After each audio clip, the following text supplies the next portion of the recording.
কেমন কাটলো সবার জামাই ষষ্ঠী অবশ্যই কমেন্ট করে জানিয়ে যাবে। তো আমাদের কিন্তু জামাইবাবুর জামাই ষষ্ঠী খাওয়া হয়ে গেছে কালকেই, মানে প্রথম দিনই কিন্তু ষষ্ঠীর প্রথম দিনই আমাদের জামাই ষষ্ঠী হয়ে গেছে। তো এখন চলে যাবে বাড়িতে তোমাদের দাদা আর কি, আমি যাব না, আমি থাকবো 2-3 দিন। আর থাকা নিয়েও অনেক কাহিনী আছে, অবশ্যই আজকের লাইভে তোমাদের সাথে অনেক কিছু শেয়ার করব। আমার জীবনে যা যা হয়েছে এর মধ্যে বা যা যা হচ্ছে আজকের লাইভে আমি সমস্ত কিছু তোমাদের সাথে শেয়ার করব। আশা করি সবাই আমার লাইভে আসবে।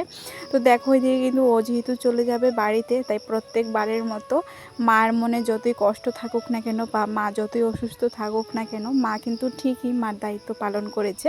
কিছু সবজি কিন্তু প্রত্যেকবারের মতো এবারও কেটে দিতে ভুলেনি। আর জানো তো, এত বৃষ্টি আর এত প্যাক বাড়ি করে, সেজন্য গাড়িটাও আমাদের বাড়িতে এবার এই কিস্তে আনতে পারিনি আর কি।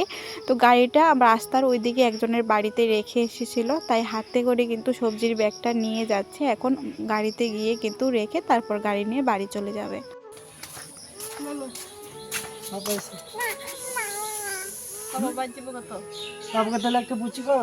ওর বাবা চলে যাচ্ছে দেখে ও একবার ভাবছে ওর মার সাথে দাদুর বাড়িতে থাকবে না, ওর বাবার সাথে ওর ঠাম্মার কাছে চলে যাবে।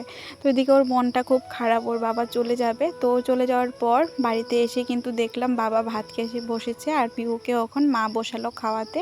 আর আমি না এই বাড়িতে আসলে মেয়েকে খুব কমই খাওয়াই, মাই বেশিরভাগ খাওয়াই।